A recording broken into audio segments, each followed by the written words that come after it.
உருவாய் அருவாய் உளதாய் இலதாய் மறுவாய் மலராய் மணியாய் ஒளியாய் உருவாய் அருவாய் உளதாய் இலதாய் மறுவாய் மலராய் மணியாய் ஒளியாய் கருவாய் உயிராய் கதையாய் வீதியாய் கருவாய் உயிராய் கதையா வீதியாய் கூறுவாய் வருவாய் அருள்வாய் கூகனே கூறுவாய் வருவாய் அருள்வாய் கூகனே உருவாய் அருவாய் உளதாய் இலதாய் மறுவாய் மலராய் மணியாய் ஒளியாய்.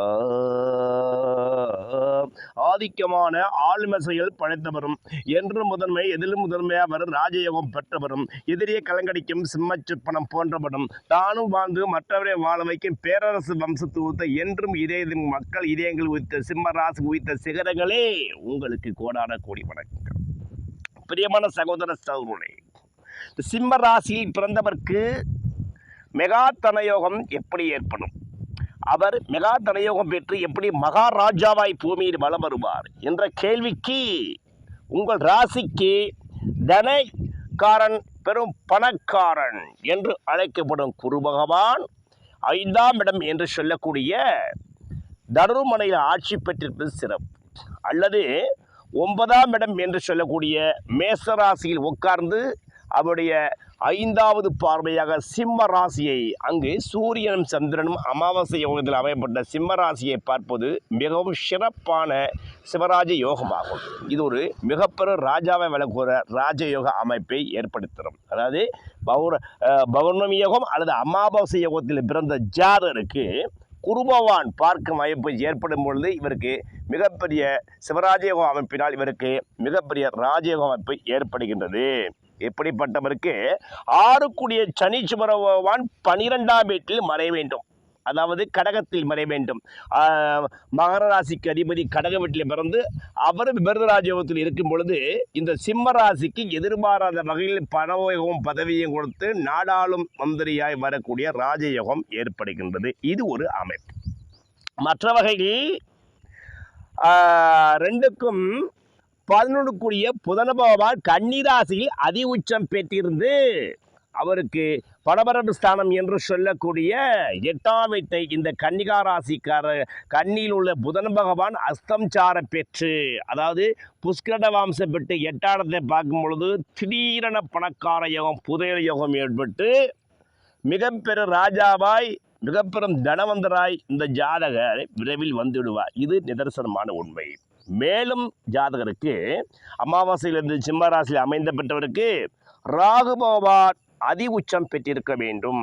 சதுர்த்த கேந்திரமான அந்த விருச்சிகத்தில் ராகு உச்சம் பெற்று அந்த ராகு வாங்கியிருக்கும் சாரம் புஷ்கரம் ஏறி இருக்க வேண்டும். குறிப்பாக அந்த விசாகம் 4ஆம் பாகம் சாரம் பெற்றிருக்கும் போது அது 5க்கும் 8 கூடிய சாரமாகின்றது. 5 என்ற யோகம் பதவி யோகம், பணக்கார யோகம், ராஜயோகம். 8 என்ற பணபரஸ்தானம் மறைமுக வழி வருமானத்தையும் இந்த குருபகவான் ஜாதகத்துக்கு தந்து விடுவார். இப்படிப்பட்ட அமைப்பு ஏற்பட்டு இந்த சிம்மராசிக்கு 12ஆம் வீட்டில் சனியை மீது சனிக்கு 5ஆம் வீட்டில் ராகு அடைந்து ராகு திசை 18 வருஷம் நடந்தால் அந்த ஜாதக மத்திய வயதுக்குமே மிக பெரும் மகாராஜாவாய் பாராள் மன்னவராய் என்றும் புத்த யோகர அமைச்சராய் வரக்கூடிய ராஜயோகத்தை மிக பெரும் பணக்கார யோகத்தை இந்த 18 வருட காலங்களில் எனப்பட்ட ராகு பகவான் இவர்களுக்கு நிதர்சனமாய் தந்தே விடுவார். இது நிதர்சனமான உண்மை. இதை யாரும் மாற்ற முடியாது. ஏனெனில் அந்த ராகு செயல்படும் பொழுது எந்த நட்சத்திர கிரக பாதசாரம் ஏறி இருக்கிறதோ அதன்படி வலிமையாக செயல்படக்கூடியவர். அந்த வகையில் சிம்மராசிக்கு அந்த விசாகம் 4ஆம் பாகம் புஷ்கர வம்சம் பெற்றிருப்பது யோகாதிபதி சாரம். யோகாதிபதி சாரத்தை குரு பகவான் பெற்றால், ராகு பகவான் பெற்றால் யோகமே நடக்கும். குருவின் அமைப்புகளான பணக்கார யோகம், பதவி யோகம், செல்வாக்கு யோகம், மிதமிஞ்சிய தனவரவுகளை இந்த குரு பகவான் இந்த ராகு திசையில்